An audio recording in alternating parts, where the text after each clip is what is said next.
Let's break down the top 5 Dynasty running backs heading into 2021 and beyond. McCaffrey's going to be my number 1 in Dynasty or redraft. I'm going to give that away right now. But who will be number 2?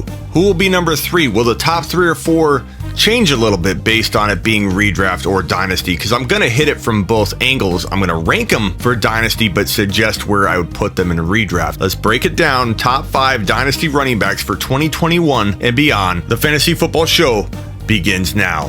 This is the Fantasy Football Show with your host, Smitty.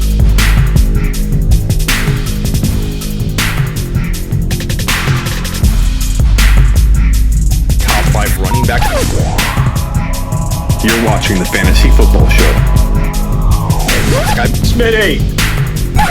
Take a lap. So McCaffrey is my 1.1 across the board. Redraft Dynasty, non-PPR, PPR, 15 point per reception, a negative 55 points per fumble. Whatever your scoring format is, McCaffrey's number 1 overall. You can cite his injuries from 2020 and say he's on the decline. And I've been probably the one analyst out there on YouTube that talked about, hey, when do we have the conversation of when McCaffrey breaks down? I think I talked about that topic the most, but I did say I don't think it's 2020.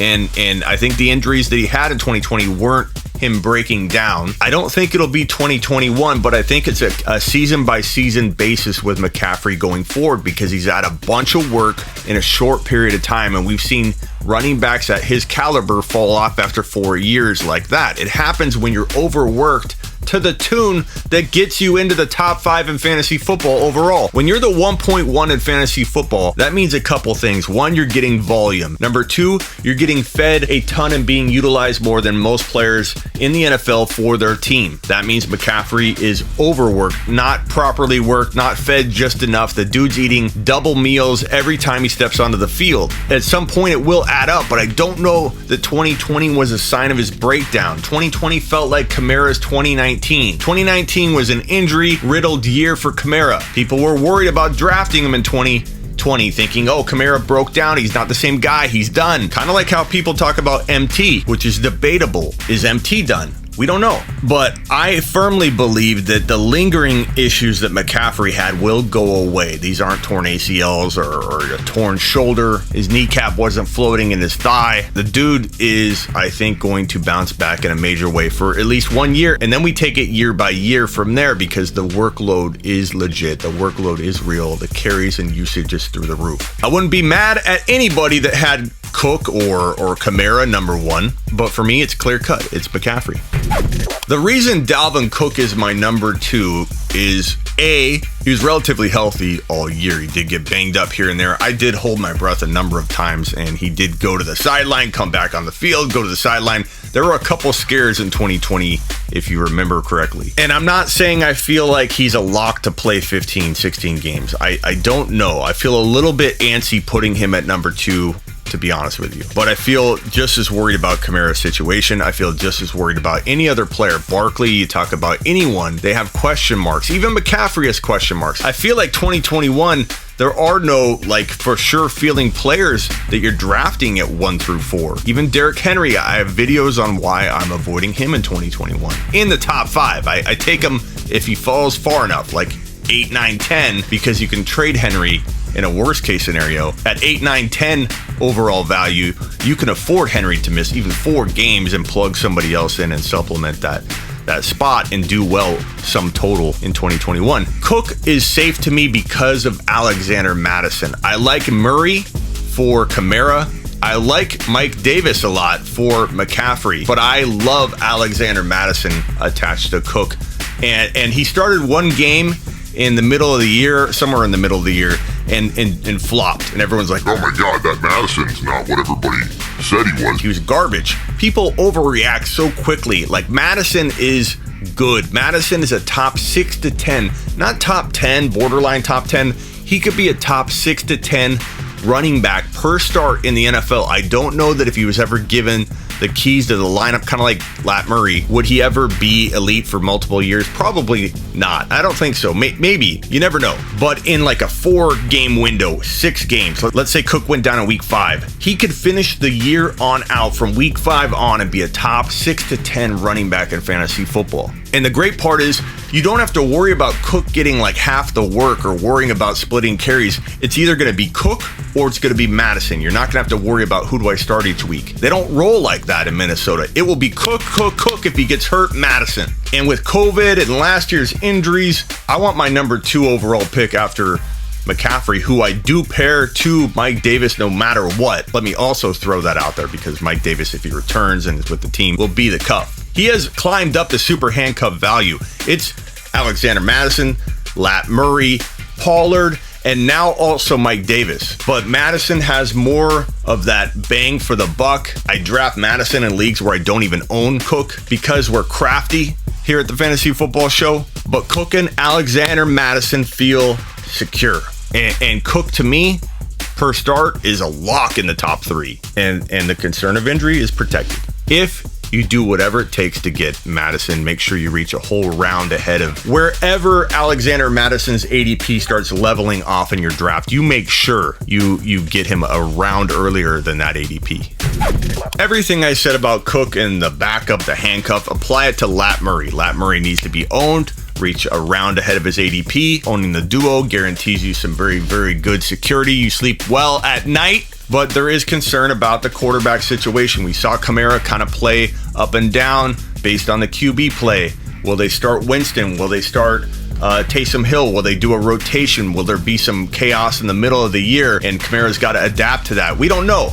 And because of that uncertainty, that's why Cook and McCaffrey rank ahead of Kamara. Kamara had no question marks around that. If we saw no dip in Kamara's value when Taysom Hill came in, if we knew what we were exactly dealing with Winston, we wouldn't have the concerns we have right now. So number 3 is very respectable, but for me, I do rank McCaffrey and Cook ahead of Kamara, but I love that all 3 of these guys have super handcuffs, and you can't really go wrong drafting any one of them as long as you cuff them.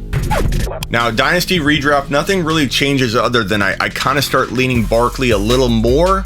I don't put him 3, I put him 4, but he's more of a locked-in solid 4 in Dynasty versus in redraft. I might be more inclined to let Barkley slip a pick or 2 or a slot or 2, so like 5 or 6 in redraft because of the recovery of the ACL, which I think he could recover very fast and be 100% in 2021. He's that talented. He can heal that quickly. His thigh muscle is so strong that he will have a tight fitting knee and trust it and be able to cut and maneuver differently than the average running back coming off of ACL surgery. His leg strength, there's no one like it in the NFL. I think that will be proven in the coming months when people start seeing the news reports that Barkley looks better than ever. He's quick, he's fast, he's so at a schedule. Assuming there's no unforeseen infections or setbacks, I think he's going to recover like Adrian Peterson recovered from his ACL tear. Adrian Peterson ran for 2,000 yards the immediate year after he tore his ACL. Barkley has that kind of capability. So it goes without saying that Barkley in my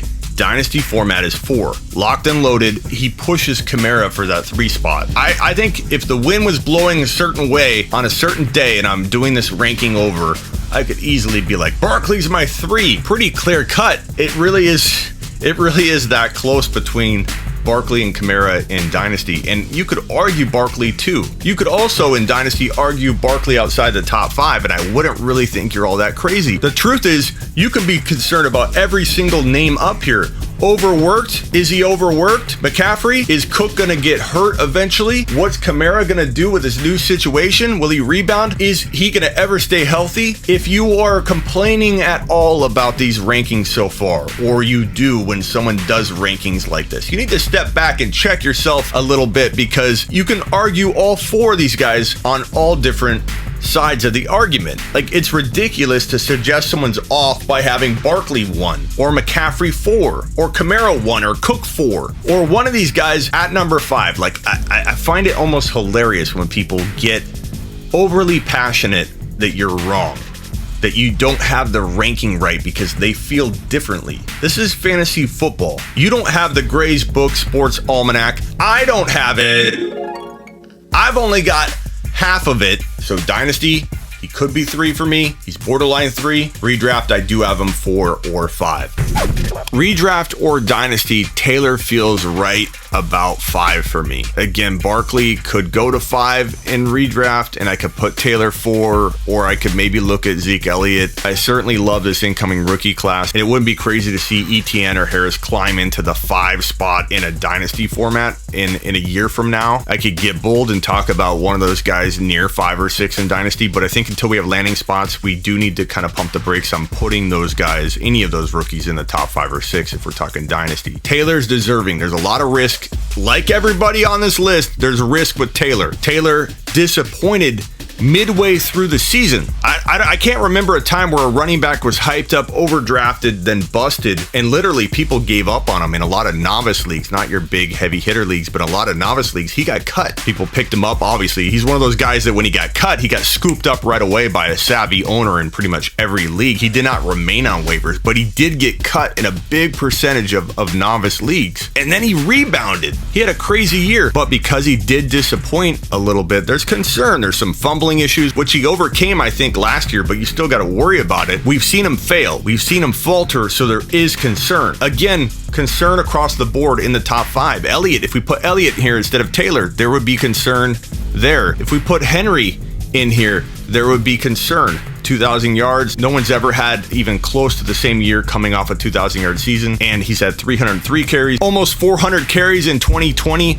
back-to-back monster carry seasons. Henry's a big red flag. There's no security inside the top 5 running backs. I'm looking at this list, and while I like every name on it, there is risk across the board. But this is my ranking. I'm gonna call it redraft or dynasty. This is my ranking. It doesn't change much. Again, Barkley moving maybe a little bit. Taylor could potentially remain at 5 in dynasty or redraft. Elliott could climb in redraft, maybe bump out Taylor if Dak is for sure brought back and Elliott looks good in June, July. I could see myself raising Elliott into the 5 spot. Chubb could get in the 5 to 7 range, but he's still got Kareem Hunt. He's still very injury prone. James Robinson's tough to bank on. There are no guarantees of any kind in the top 10 running backs in 2021 or in Dynasty. And if you take away anything from this episode, hear me now. 2021 is not about going running back, and then getting wide receivers late because it's such a deep pool of wide receivers. I think 2021, especially in a startup in Dynasty,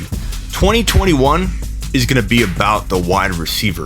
If you can survive going at least wide receiver, running back, or running back, wide receiver, but if you can survive wide receiver, or an auction, buy yourself a Ridley, Justin Jefferson, a DK Metcalf, 2 elite wide receivers and build around that and find your way into a James Robinson. Find an undervalued Clyde at 4th or 5th round value. Get yourself an underrated David Montgomery, who's underrated even though he finished in the top 5 running backs in almost every format in 2020. Build around running backs like that. I'm not saying don't draft McCaffrey or get out of the 1.1. McCaffrey feels about the safest to me of all of these guys, especially if you cuff him to Davis. That's why I rank McCaffrey 1. But in an auction, rather than spending like $70 on a running back like Cook, I'm more apt to go get Ridley, go get Jefferson, go get AJ Brown, build around wide receivers. I know we had wide receivers bust in 2020. Mike Thomas busted. Wide receivers are not immune to getting hurt and busting as well, but I do feel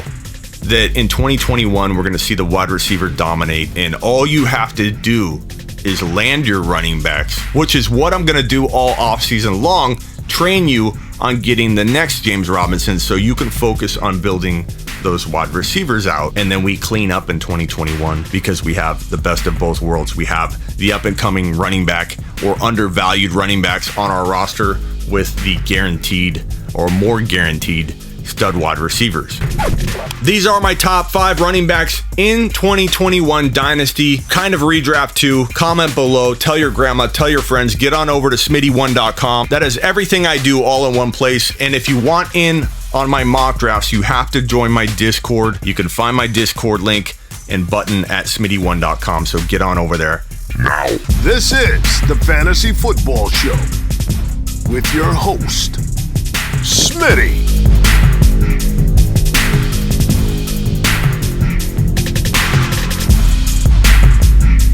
Top 5 running back.